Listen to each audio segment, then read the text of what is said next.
Selamat pagi teman-teman, kembali lagi di channel Analisa Saham. Pada pagi hari ini saya akan memberikan analisa beberapa saham. Yang pertama adalah GIAA, lalu ada KRAS, yang ketiga ada LSIP, dan yang terakhir ada ZINC. Yang pertama adalah GIAA atau Garuda Indonesia. Di sini untuk saham Garuda, naiknya sudah cukup kencang. Bagi teman-teman yang ingin masuk, sebaiknya tunggu koreksi dulu.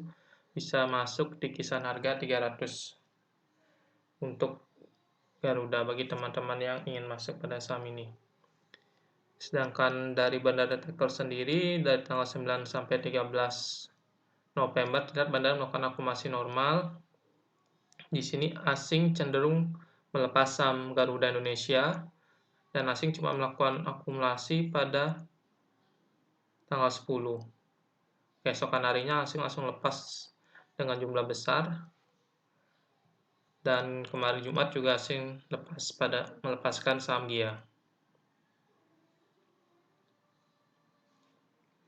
Di sini dilihat dari indikator stok RSI, terlihat sudah memasuki area jenuh beli, dan sini sudah terjadi perpotongan. Saya melihat kemungkinan besar GIA ini atau GIA ini akan mengalami koreksi pada minggu depan.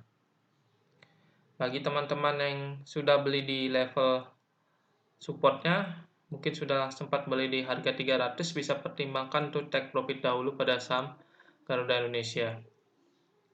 Dari indikator stochastic di sini energinya masih terlihat, atau energi untuk naiknya masih cukup besar. Cuma karena di sini sudah masuk area jenuh beli di stok RSI, kemungkinan akan koreksi 300, lalu akan kembali naik dan menguji resisten di 364. Jadi untuk dia ini, bagi yang sudah masuk, saya sarankan take profit dulu dan amati lagi di level support 300 untuk entry. Yang ingin masuk, tunggu koreksi sehatnya di level 300 untuk masuk pada saham GIAA.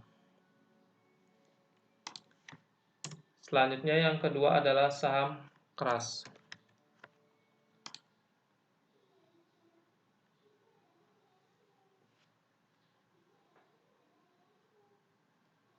Oke, untuk saham KRAS ini untuk level supportnya berada di 354 dengan titik resistennya di kisaran harga 410. Di sini terlihat bahwa KRAS sudah menguji resistennya, dan setelah menguji resisten di sini ada koreksi.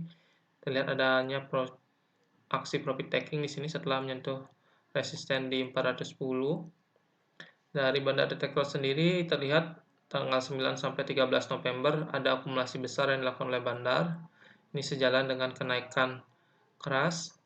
Di sini asing pada Jumat kemarin melakukan distribusi atau menjual saham KRAS ini cukup besar, dan pada tanggal 11 asing mengkoleksi. Jadi secara kecenderungan asing dalam seminggu terakhir ini pada saham KRAS cenderung menjual saham ini. Dan untuk indikator stok RSI-nya di sini terlihat sudah berada di area jenuh beli dan sudah akan terjadi perpotongan. Di sini kemungkinan besar minggu depan ini KRAS akan mengalami koreksi dan coba menguji support terdekat di 354. Bagi teman-teman yang sudah beli di level support 354, sebaiknya pertimbangkan untuk take profit dulu pada saham KRAS. Sedangkan bagi teman-teman yang ingin masuk pada saham KRAS, skenario-nya ada dua. Yang pertama, tunggu di support 354 atau tunggu saham KRAS berhasil break di atas resisten di 410. Nah, untuk yang ingin hold dalam jangka panjang, tengah panjang, jadi untuk level yang perlu diwaspadai adalah di area 284. Itu adalah support krusialnya. Apabila tertembus, KRAS ini bisa kemungkinan balik ke level 200-an. 210, 220 bisa balik ke level itu jika level 284 ini tertembus. Itu yang untuk trading jangka menengah panjang.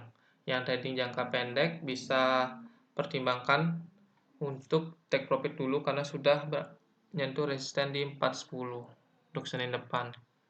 Atau teman-teman yang ingin masih coba hold saham ini bisa atur take profit di 500 bagi yang sudah beli, yang tidak ingin take profit di level 410.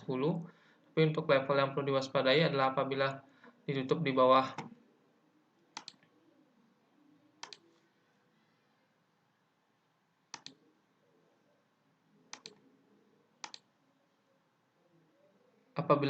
bawah harga 384 sebaiknya realisasikan profit. Apabila masih di atas 384 masih layak untuk di hold. Untuk yang ingin cari take profit selanjutnya di 501 sampai dengan 501. Tapi yang sudah merasa cukup bisa take profit Senin depan. Dan untuk pergerakan MACD sendiri di sini terlihat energi untuk saham keras ini naik, terlihat sangat kecil dan kecenderungannya di sini melemah saya lihat. Jadi besar kemungkinan keras dalam minggu depan ini akan mengalami koreksi.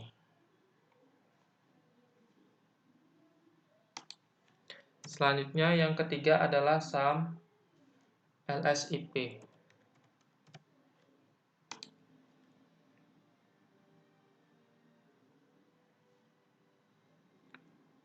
Oke, untuk saham LSIP ini sudah berhasil menembus resisten di 1030. Sekarang sedang mencoba menguji resisten di 1150. Bagi teman-teman yang sudah beli di level bawah atau sudah beli di harga 1030 sampai 40, saham ini masih sangat layak di hold karena saya lihat di sini kecenderungannya akan menguji resisten di 1150. Bagi yang ingin masuk di sini untuk masuk pada saham LSIP, saya melihat sebaiknya tunggu koreksi dulu teman-teman karena di indikator stok RSI sudah menunjukkan area atau sudah berada di area jenuh belinya dan harga ke resisten selanjutnya di 1150, range-nya cukup dekat. Jadi sebaiknya tunggu koreksi di 1030 untuk masuk pada saham LSIP.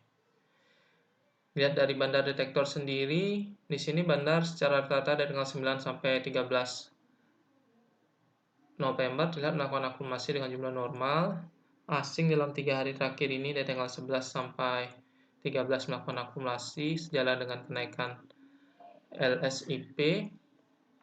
Dan indikator MACD di sini cenderung mengalami penguatan. Terlihat dari garis-garisnya yang mulai menguat. Kotak-kotaknya ini mulai membesar. Ini berarti cenderung energi kenaikan LSIP masih cukup tinggi. Jadi yang sudah beli di level support 1030 sampai 1040 bisa di hold saham ini dan bersiap take profit apabila gagal break dari level 1150.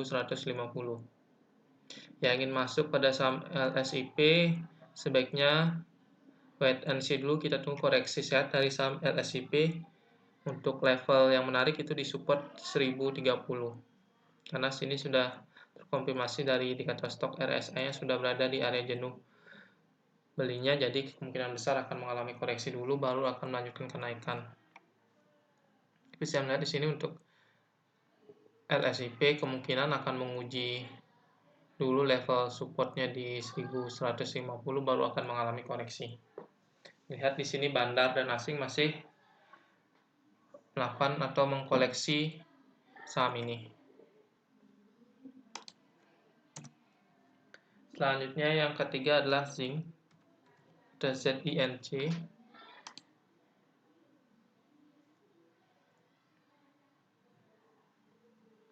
Oke, untuk kapas Primakol Tbk ini sangat menarik karena harga sahamnya baru berhasil kembali berada di atas level support di 123. Dan lihat dari bandar detektor di sini bandar melakukan akumulasi besar dari tanggal 9 sampai 13 November ini. Jadi selama seminggu ini waktu harganya di kisaran harga 120 sampai waktu harga kisaran 115 sampai 120-an, di sini bandar akumulasi besar pada saham ini. Asing juga masuk dalam 5 hari terakhir ini dan jumlah masuk paling besarnya pada Jumat kemarin. Di sini untuk stok RSI-nya masih mengarah ke atas dan belum terjadi perpotongan. Di sini saya melihat untuk saya melihat untuk ZINC ini atau kapas prima call TBK ini sangat besar peluangnya untuk menguji resisten di 167, lalu next resisten di 185. Jadi untuk teman-teman yang ingin entry pada saham ini masih sangat terbuka lebar peluangnya. Kenapa? Karena baru naik sekitar 8%-an ini dari level support di 123. Jadi peluang ke 167 masih cukup jauh. Teman-teman bisa masuk Senin depan dengan stop loss-nya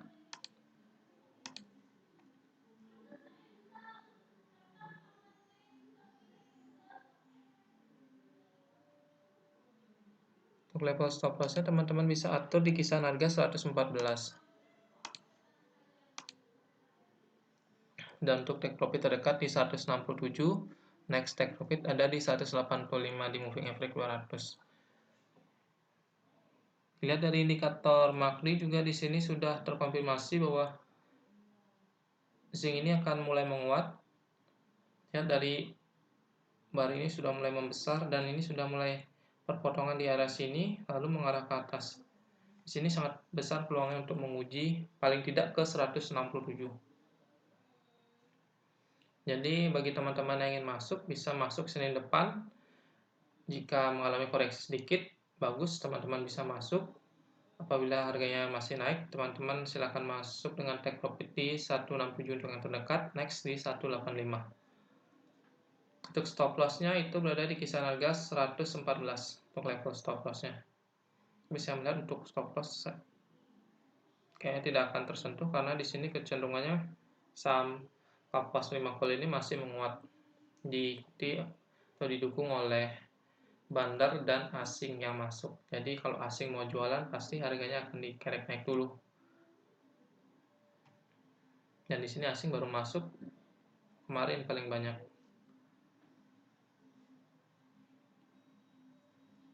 Baik, sekian analisa saham dari saya. Semoga dapat bermanfaat dan dapat menambah referensi teman-teman dalam bertrading saham. Dan terakhir, apabila ada teman-teman yang ingin saham-sahamnya dianalisa oleh analisa saham, silakan tinggalkan komen di kolom komentar.